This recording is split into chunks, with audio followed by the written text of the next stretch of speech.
И здравейте хора от YouTube, това е път на Митосис и сега ще ви покажа как да си купите скини или да си направите. Значи, тук има много скинове, ето в изобилие са, много са и да, тук може да си избирате някакви да си ги купувате.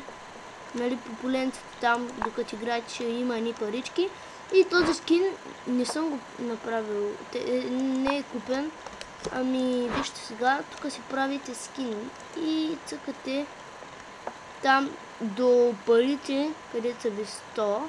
И там има едно сейф и до него сейф има едно world, нещо там с снимката. Не съм добър в английския, просто и това е.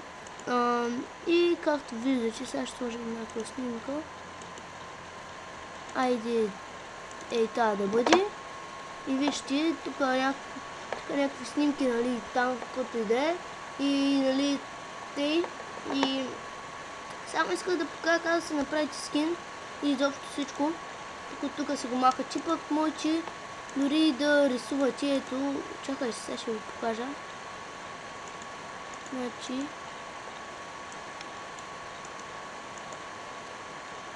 чакайте малко само. Ето. Оп. Ей, това може да ви скина, но както и да е. И нали там някакво странно нещо. Направих и за, нали, такова, за фън. Тук си правите име. Ето, тук ви излиза за името. А пък, нали, това, тук си купувате някакви работи там, готинки.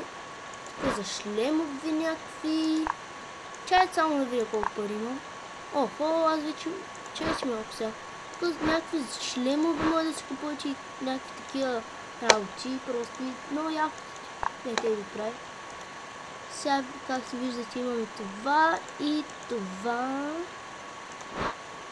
Така, тук някакви мечови също има и такива работи. Супер лудото е.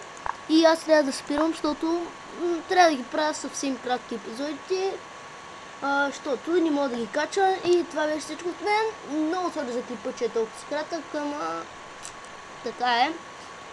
И това беше всичко от мен. Аз бях Sony Hex и чао!